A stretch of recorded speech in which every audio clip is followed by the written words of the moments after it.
अच्छा, अभी ठीक है, मैंने कर दिया स्टार्ट। हाँ जी। हो गया? आप होस्ट बन गए? जी। ठीक है। आपका एक आपकी ये जिम्मेदारी है कि जैसे ही आप इस कक्षा की पूरी हो जाएगी, तो इस हम्म, रिकॉर्डिंग को आपको व्हाट्सएप पर ही ग्रुप में डालना है। जी, ठीक है। ठीक है? जी। डेली आपका ये कार्य रहेगा। जी।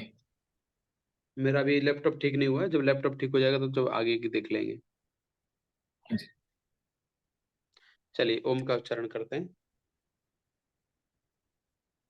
ओ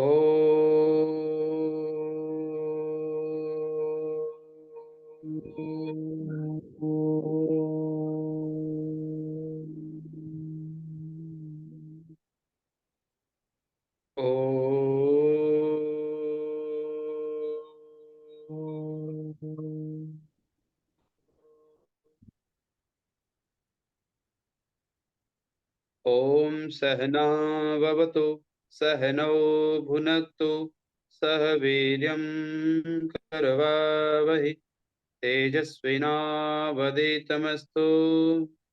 मा विद्विषावहै। ॐ शान्तिः शान्तिः शान्तिः। सर्वेभ्यो नमो नमः। सभी अपना-अपना कैमरा खोल लेंगे।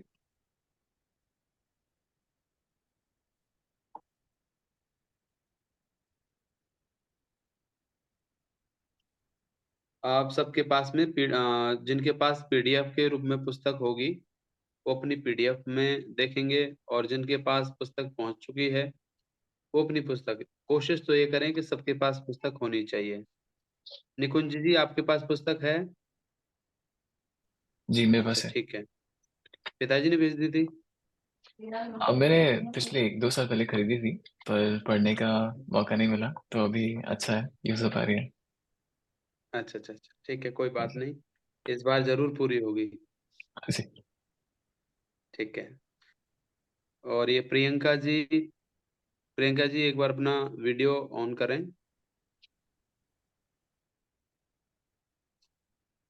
संस्कृत में कितने वचन होते हैं, निकुंज जी?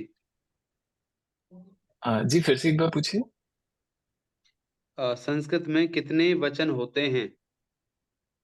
आ, एक वचन, बहुवचन, तो मुझे बिल्कुल याद नहीं है, तो स्कूल में बहुत समय पहले पढ़ा था।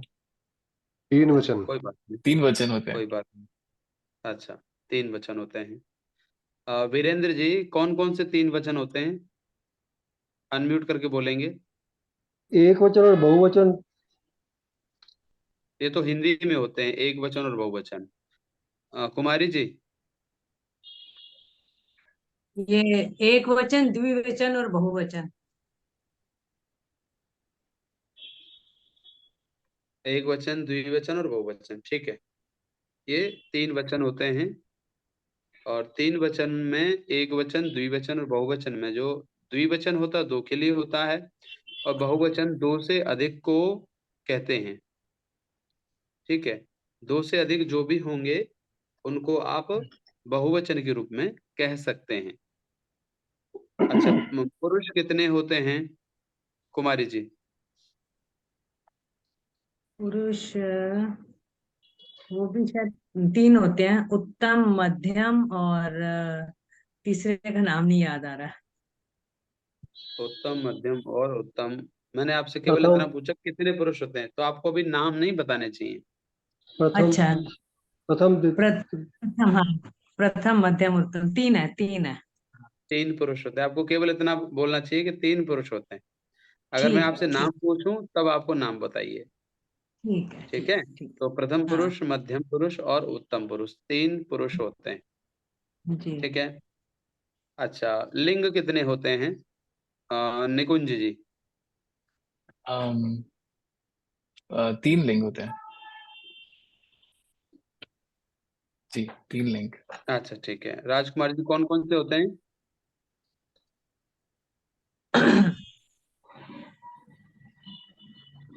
नहीं सर, मुझे जानकारी नहीं है। ठीक है। वीरेंद्र जी? भाई स्त्रीलिंग और पुल्लिंग ऐसे ही 2 ही होंगे। हाँ, और सुकुमारी जी? हाँ जी, 3 होते हैं पर तीसरे का नाम नहीं याद आ रहा है। नपुंसकलिंग बोलते हैं क्या, बोलना नहीं आता मुझे वो। स्त्रीलिंग, पुल्लिंग और नपुंसकलिंग, ये 3 लिंग होते हैं। अच्छा। यानी जितने भी इसमें जो रूप चलेंगे, शब्द रूप होंगे, वो या तो स्त्रीलिंग में होंगे, अथवा पुल्लिंग में होंगे, या फिर नपुंसकलिंग में होंगे। ठीक है, इससे अलग कोई भी नहीं चलेगा। या तो पुल्लिंग में जैसे रामः रामो रामाः, राम की तरह। और अगर स्त्रीलिंग में कहेंगे, नॉर्मल पूछेंगे तो लता लता, लता स्त्रीलिंग है, लता कथा रमा, तो रमा रमे रमाः ऐसे चलेंगे। और नपुंसकलिंग में पूछेंगे तो पुस्तक गृहम, ये नपुंसकलिंग है, तो पुस्तकम पुस्तके पुस्तकानि, गृहम गृहे गृहाणि, ये रूप बनते हैं। ठीक है।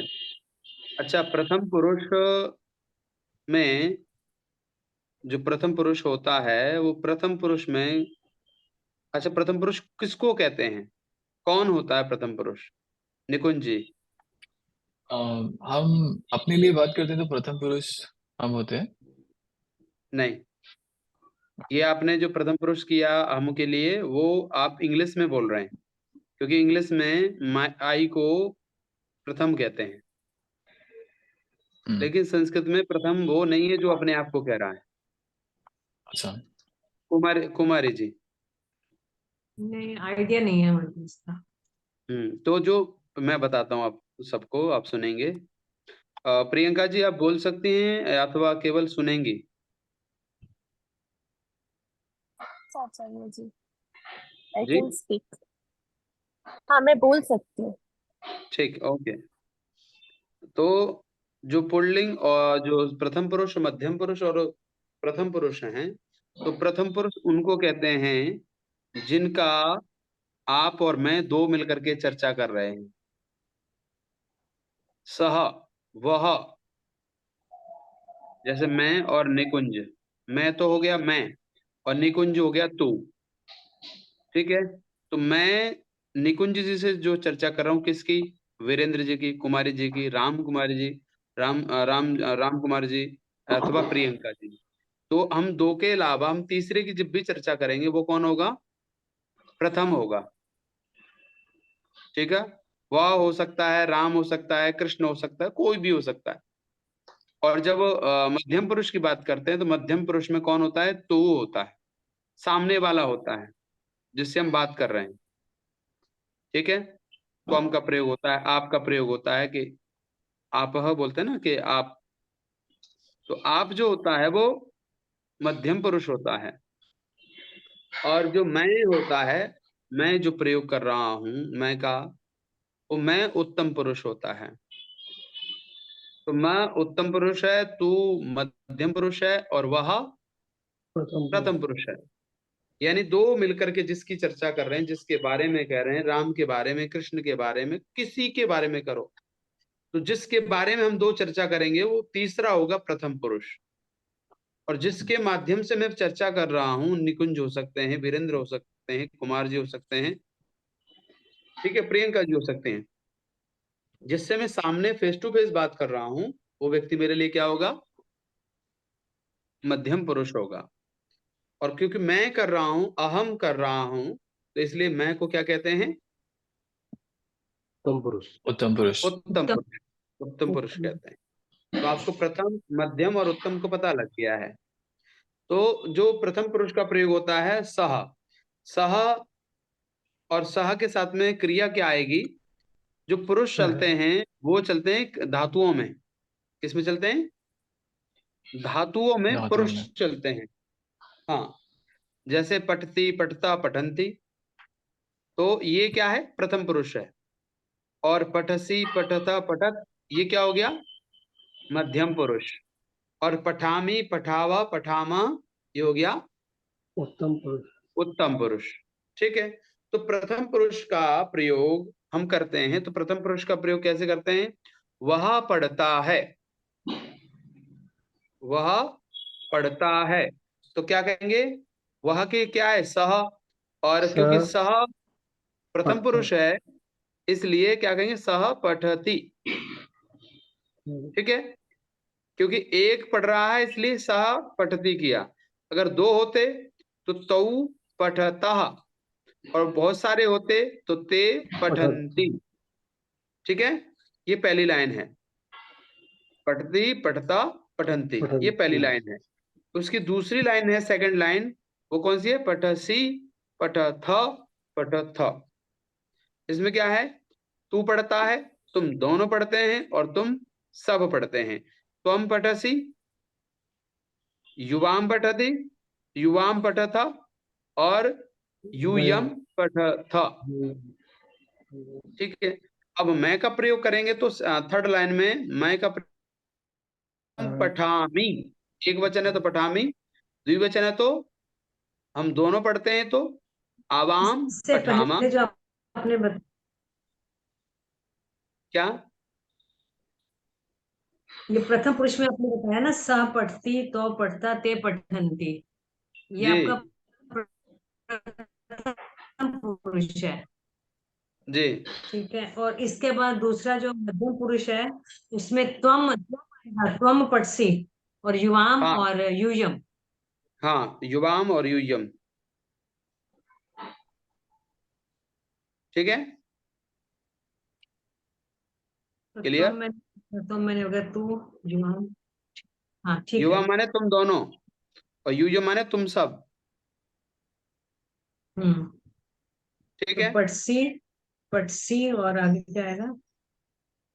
पठथ पठसी पठथ और पठथ। तो पठत में विसर्ग होंगे द्विवचन में, और बहुवचन में विसर्ग नहीं होंगे। पठती ठीक, पठसी पठतः पठथ। ठीक है। अब मध्यम उत्तम पुरुष की बात करेंगे तो मैं पढ़ता हूं, हम दोनों पढ़ते हैं, या हम सब पढ़ते हैं। तो क्या करेंगे? अहम पठामी, मैं पढ़ता हूं, एक पठामी। वचन हो गया। और हम दोनों पढ़ते हैं तो आवाम पठावा होगा। पठावा। और अगर हम सब पढ़ते हैं तो क्या होगा? वयम पठामह। पठावा। ठीक है, वयम विसर्ग, पठाम। पठावा। विसर्ग हाँ, पीछे पठाम। विसर्ग है पीछे, पठामह। ठीक है। ठीक है, तो इसका हम प्रयोग करेंगे। तो ये होते हैं हमारे प्रथम पुरुष, उत्तम पुरुष और मध्यम पुरुष का प्रयोग है। और हम जो पाठ पढ़ेंगे तो पहले पाठ में हम पढ़ेंगे प्रथम पुरुष को, द्वितीय अभ्यास में पढ़ेंगे हम मध्यम पुरुष को, और तृतीय अभ्यास में पढ़ेंगे हम उत्तम पुरुष को। ठीक है, और तीसरी बात सुनिए कि पहले अभ्यास में हम जो प्रयोग करेंगे वो करेंगे पुल्लिंग का। कौन सा? पुल्लिंग। पुल्लिंग। पुल्लिंग। और दूसरे अभ्यास में हम करेंगे नपुंसकलिंग।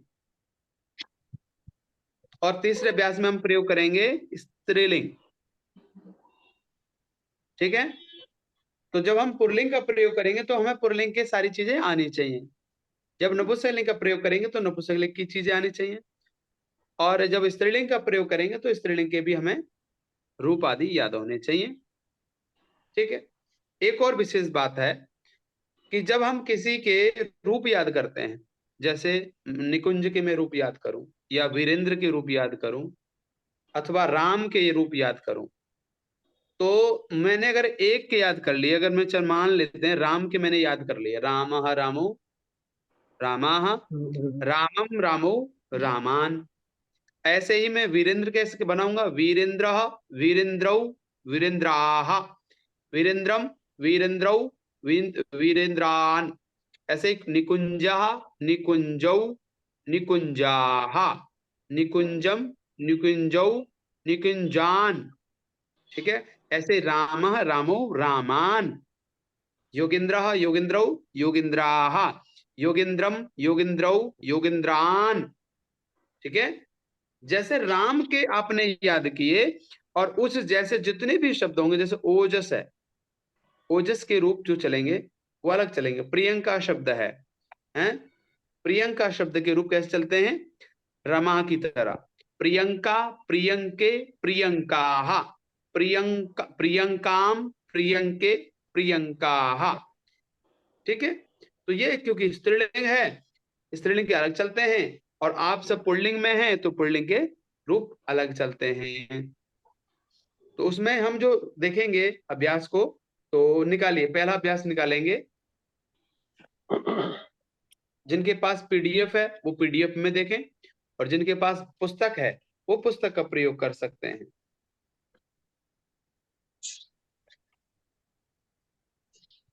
इस पुस्तक में लगभग 30 अभ्यास हैं।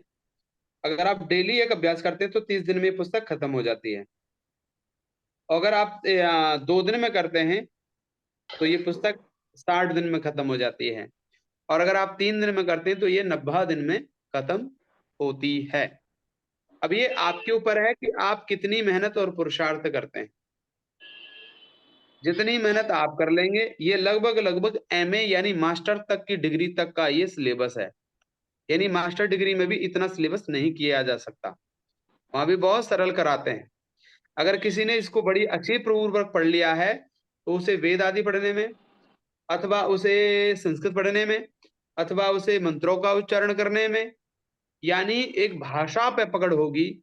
और जब भाषा पे पकड़ होगी तो उसका उच्चारण, उसका बोलना, उसका बहुत अच्छा हो जाएगा, उसकी स्मरण शक्ति और तीव्र हो जाएगी। ठीक है, तो इसके लिए हमें इस चीज को थोड़ा सा ध्यान पूर्वक पढ़ना होगा। और अरे एक पाठ में, अभ्यास में लगभग 20 नए शब्द आएंगे। जो शब्दकोश होगा, उस शब्दकोश में लगभग हर शब्दकोश में 20 जो शब्द होंगे वो नए होंगे, और उनको हम याद करते जाएंगे तो हमारा एक भाषा का बहुत बड़ा केंद्र बन जाएगा। इसलिए मैं उसको ध्यानपूर्वक देखना है। तो पृष्ठ संख्या 2 पे निकालेंगे, और पृष्ठ संख्या 2 को निकालते हुए उसमें लिखा है सह। सब देख रहे होंगे पुस्तक? जी। ठीक है, सह माने वह, तौ वे दोनों, ते वे सब, कह कौन। अच्छा, इनको क्या कहते हैं? सर्वनाम कहते हैं। क्या कहते हैं? सर्वनाम। सर्वनाम। अच्छा, सर्वनाम का प्रयोग कहाँ होता है? नाम के स्थान पर सर्वनाम का प्रयोग होता है। जैसे मुझे निकुंज जी का नाम नहीं पता है, और निकुंज जी मेरे सामने से जा रहे हैं, और मैं वीरेंद्र जी को कह रहा हूं कि वीरेंद्र जी वह जा रहा है। कौन जा रहा है? वह जा रहा है। अब वह कोई भी हो सकता है, हमें उसका नाम नहीं पता, तो नाम की जगह हमने क्या कहा? वह लड़का जा रहा है, वह लड़की जा रही है, जो भी होगा उसको क्या कहेंगे? सर्वनाम कहेंगे। यानी नाम के स्थान पर प्रयोग होने वाले को सर्वनाम कहते हैं। हम्म। तो इसमें जो वह है, वे दोनों हैं, वे हैं, क है। क माने कौन, कौन जा रहा है। आपने पूछा कौन जा रहा है, आपको नाम पता है तो आपका क्या कहेंगे? ये राम कुमार जा रहा है। ठीक है, तो इसको कहते हैं सर्वनाम, नाम के स्थान पर प्रयोग होने वाले। वह जा रहा है, उसने देखा, उसने खाया है, तो इसको तू जा रहा है, मैं जा रहा हूं, तो मैं तू जे भी हैं, जितने भी क्या आएंगे, ये सर्व में ही आएंगे, क्योंकि नाम नहीं है, सीधा सीधा संकेत नहीं है, घुमा के संकेत किया जा रहा है उसी व्यक्ति को, तो उसको क्या कहते हैं? सर्वनाम। और संज्ञाएं किनको कहते हैं? संज्ञाएं किन कहते हैं? जो नाम सर्वनाम की जगह पर प्रयोग होते हैं। यानी नाम, ओजस, हैं, राम कुमार, प्रियंका, वीरेंद्र, निकुंज, ये क्या है? इनको कहते हैं संज्ञा। क्या कहते हैं? संज्ञा। संज्ञा। संज्ञा कहते हैं।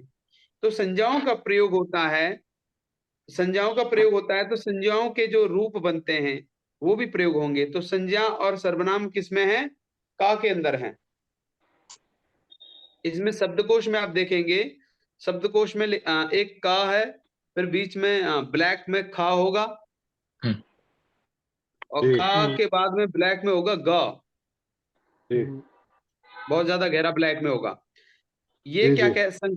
ये संकेत कर रहा है कि जब का शब्दकोश में आएगा तो उसमें संज्ञा या सर्वनाम ही प्रयोग होंगे, और खा आएगा उसमें धातु या क्रिया का प्रयोग होगा, और गा आएगा तो उसमें अव्ययों का प्रयोग होगा, ठीक है।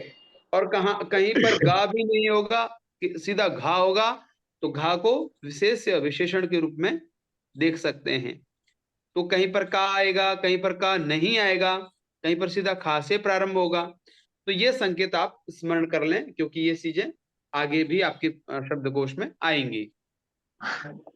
तो आगे बढ़ते हैं। रामः राम, ईश्वरः ईश्वर, बालकः बालक, मनुष्यः मनुष्य, नृपः राजा, है विद्यालयः विद्यालय, ग्रामः गांव। ये कितने शब्द हैं? ये लगभग 11 शब्द हैं। तो जो राम से लेकर के ग्राम तक, कहां से? राम से लेकर के ग्राम तक के रूप राम के अनुसार चलेंगे। रामः रामो रामः। ओजस क्या नाम है? निकुंज जी अगला बनाइए। ईश्वरा। ईश्वरः एक बार राम के फिर से बता दीजिए। रामः रामो रामाः। रामः रामो रामः। तो ईश्वरः ईश्वर ईश्वरो ईश्वरो ईश्वराः। ईश्वराः। रहा हाँ। और बालकः बालको बालको बालकाः। बालकाः। मनुष्यः मनुष्यो मनुष्याः। नृपः नृपौ नृपाः। विद्यालयः विद्यालयौ विद्यालयाः। ग्रामः ग्रामौ ग्रामाः। यानी जैसे राम के रूप चले, वैसे ही इस पाठ में जो बालक बालक है, ईश्वर है, मनुष्य है, नृप है, ग्राम है, इनके रूप भी राम के अनुसार ही चलते हैं। यानी आपने राम को याद कर लिया है तो आपके ये सारे रूप अपने आप बन जाएंगे। और केवल यही नहीं, जो हजारों करोड़ों नाम होंगे राम के नाम पर, चाहे वो वीरेंद्र हो, निकुंज हो, राम हो, योगेंद्र हो, सतेंद्र हो, वीरेंद्र हो, जो भी हैं, जितने भी नाम हैं इसके जैसे, इनके रूप आप एक बार में बना सकते हैं अगर आपको राम के पता है तो।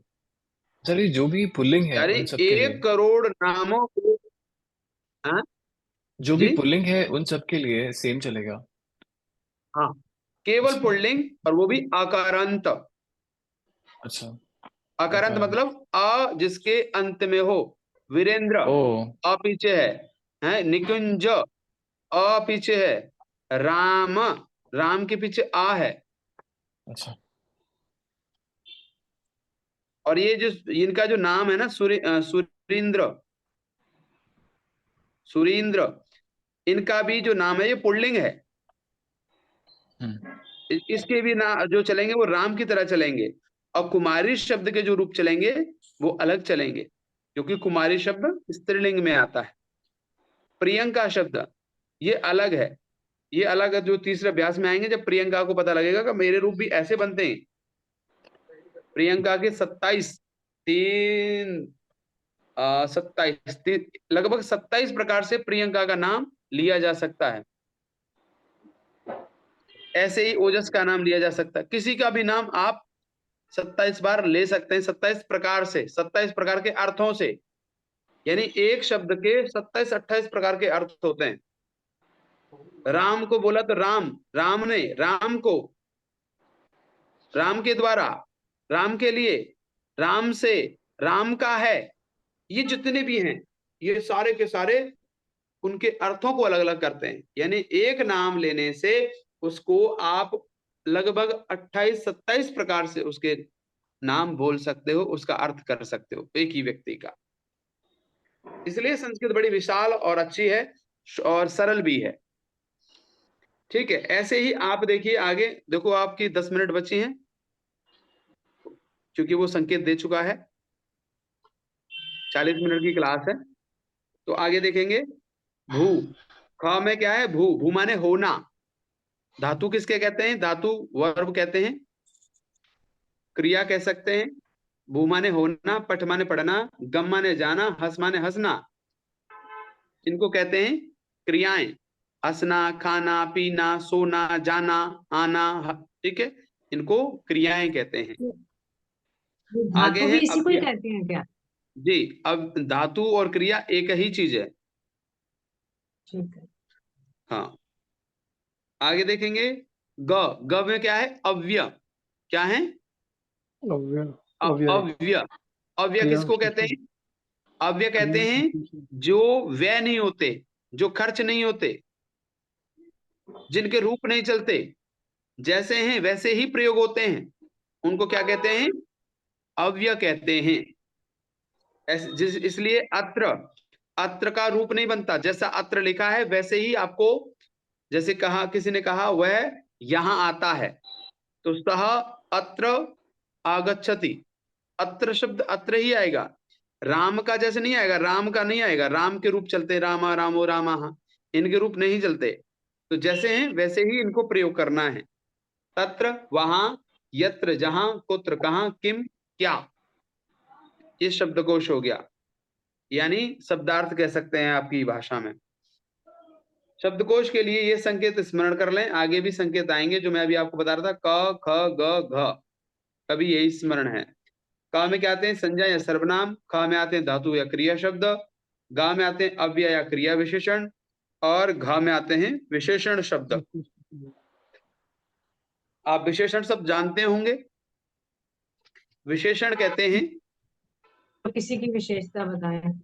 विशेषता बताने हैं। अब निकुंज है, निकुंज के, अगर निकुंज के साथ में वो गुण लगातार है तो वो उसकी विशेषता बनेगा। निकुंज की लंबाई, निकुंज की मोटाई, इसको क्या कहेंगे? उसका गुण कहेंगे, विशेषता कहेंगे। और विशेषता तब तक रहती है जब तक विशेष रहता है। विशेषता कब तक रहती है? जब तक विशेष्य रहता है, यानी जिसकी आप बता रहे हो वो होना चाहिए। अगर ये कपड़ा है, ये व्हाइट कपड़ा है, तो ये सफेदपन है, यानी जब तक ये कपड़ा है तब तक सफेदपन भी है। अगर इसका सफेदपन गया तो ये कपड़ा भी चला जाएगा, क्योंकि वो एक एक धागे में जुड़ा हुआ है। और जब आप एक एक धागे को निकालते जाओगे तो ये कपड़ा नहीं रहेगा, यानी एक एक धागे के कारण इसको कपड़ा कहते हैं आप। ऐसे ही कोई व्यक्ति काला है तो वो कालापन उसका एक गुण है। एक गोरा है, वो उसका गुण है, क्योंकि वो उसको छोड़ के जा ही नहीं सकता। अगर वो जाएगा तो उसको मरना पड़ेगा, खत्म होना पड़ेगा। ऐसे ही उसको विशेषण कहते हैं, जो जिसके साथ में हमेशा रहता है। ठीक है, तो इनका प्रयोग, विशेषणों का प्रयोग भी होता है और आगे इनका प्रयोग होगा। आगे देखेंगे, ये जो इसमें मैंने आपको संकेत बताया था, अगर राम से लेके गांव तक के रूप, वो इन्होंने बताया है। इसमें लिखा है चिन्ह अर्थात लकीर तक अर्थ का बोधक होता है, जैसे 1 से 10 तक, अर्थात 1 से लेकर 10 तक। राम डॉट दे रखा है, चिन्ह दे रखा है। ग्राम अर्थात ऊपर शब्दकोश में दिए गए राम शब्द के ग्राम तक सारे रूप, शब्द रूप। वत लगाकर, वत का क्या अर्थ होता है? समान। अगर किसी ने लिखा वीरेंद्रवत, किसी ने लिखा निकुंजवत, उसका अर्थ होता है उसके समान, यानी रामवत, राम के समान ही सारे शब्द चलेंगे, ये ऐसा कहना चाहते हैं। वत का अर्थ तुल्य सदृश होता है, जिस शब्द का धातु या धातु के तुल्य अन्य शब्दों या धातुओं के रूप चलेंगे, उसका संकेत वत लगाकर किया गया है। जैसे रामवत अर्थात राम के तुल्य रूप चलेंगे, भवतीवत भवती के रूप चलेंगे। ठीक है, आगे देखिए। राम ग्राम, आपको इसके रूप हैं वो याद करने हैं, राम के रूप याद करने हैं। कल मैं आपसे राम के रूप सुनूंगा, कल यानी परसों। ठीक है, एक दिन छोड़ के हमारी क्लास होगी, 3 दिन क्लास होती है। उस कक्षा को 3 दिन में आपको जो आज मैं पढ़ाऊंगा कल वो आपसे सुनूंगा। ऐसे ही अगली बार जब पढ़ाऊंगा तो वो अगला सुनूंगा, आप मुझे वो सुनाते जाएंगे, मैं आगे बढ़ता जाऊंगा। ठीक है, तो क्या कह रहे हैं नीचे देखिए। व्याकरण, राम शब्द के प्रथमा और द्वितीय विभक्ति के रूप स्मरण करो। लट, लट का अर्थ होता है वर्तमान काल, परस्मय पद धातु है। ठीक है, तो आपको राम के रूप प्रथमा और द्वितीय विभक्ति रूप याद करने हैं। प्रथमा और द्वितीय कौन सी है? रामः रामो रामाः, रामम रामो रामान, ये प्रथमा और द्वितीय विभक्ति है। कह रहे हैं द्वितीय और प्रथमा याद आपको करनी है। आगे देखेंगे, राम के तुल्य ही ईश्वर आदि के रूप ही चलाओ। लट का अर्थ वर्तमान काल, प्रथम पुरुष में धातु के अंत में एक वचन में अति, द्विवचन में अता, बहुवचन में अंति लगेगा। जैसे पठती, पठतः, पठन्ति, बंती भवति, भवता, भवन्ति, गच्छति, गच्छता, गच्छन्ति, बसंती हसति, हसता, हसन्ति। बसंती ये ऐसे रूप बनते हैं। तो कह रहे हैं ये रूप आप धातु को याद कर लेंगे। आगे कह रहे हैं नियम देखिए, 3 मिनट बचे हैं, नियमों को देखेंगे। कर्ता के अनुसार क्रिया का वचन पुरुष होता है। कर्ता के अनुसार क्रिया का वचन और पुरुष होता है। जैसे सह पठती, सह कौन है? कर्ता, सह माने वह, और पठती कौन है? क्रिया। तो जो सह एक वचन है इसलिए क्रिया भी एक वचन ही होगी। सह प्रथम पुरुष है इसलिए क्रिया भी प्रथम पुरुष एक वचन ही होगी। तो क्या कह रहे हैं? सह पठती, वह पढ़ता है। अगला नियम क्या है? तीनों लिंगों में धातु का रूप वही रहता है। तीन, चाहे स्त्रीलिंग हो, चाहे पुल्लिंग हो या नपुंसकलिंग हो। रामः पठति, रमा पठति और पुस्तकम पठति। राम पुल्लिंग है तब भी पठति आया, रमा स्त्रीलिंग है तब भी पठति आया, और पुस्तक नपुंसकलिंग है तब भी पठति आएगा। यानी स्त्रीलिंग पुल्लिंग के कारण धातु में कोई भेद नहीं हुआ, क्योंकि धातु के कोई लिंग नहीं होता है। न वो स्त्रीलिंग होती, न पुल्लिंग होती, न नपुंसकलिंग होती। ठीक है, आगे देखेंगे। अगला नियम तीसरा, ये कह रहे हैं कर्ता में प्रथमा और कर्म में द्वितीया होती है। कर्ता वो कौन है? राम विद्यालय जाता है, तो राम करता है क्योंकि रामः एक वचन होगा, प्रथम पुरुष होगा। विद्यालय क्योंकि कर्म है, और कर्म में कौन सी विभक्ति होती है? द्वितीया। रामः विद्यालयम गच्छति, रामः विद्यालयम गच्छति। तो कह रहे हैं कर्ता में प्रथमा और कर्म में द्वितीया होती है। ऐसे आपको बनाने हैं। तो अगली बार आप थोड़े जितने भी वाक्य बना के ला सकते हो लाइएगा। शब्द रूप आप पहले तो राम के रूप याद करिए, धातु पठती, पठता, पठंती याद करिए, और नियमों को देखिएगा। फिर अगले अभ्यास में यहीं कराऊंगा, संस्कृत यहीं बनवाऊंगा। मिनट, ठीक है, ये आपने धातु में प्रथमा होती है और कर्म में द्वितीय होती है। हाँ, कर्ता में प्रथमा और कर्म में द्वितीया। नियम लिखा है ना, ये नियम देख लीजिएगा। कहाँ पर लिखा हुआ है? हाँ, पृष्ठ संख्या 2 पर नीचे नीचे लिखा है। अच्छा अच्छा, तो चलिए, ठीक है ठीक है हाँ, कक्षा खत्म होने वाली है। ओम का उच्चारण करेंगे। ठीक है। ओ धन्यवाद जी, धन्यवाद। शांति शांति शांति। सर्वेभ्यो नमो नमः। आप कोई समस्या है तो पूछ लेना, लेकिन परेशान नहीं होना, घबराना नहीं है, कर लेंगे। ठीक है, ठीक है, धन्यवाद। ओके, नमस्ते। धन्यवाद सारी।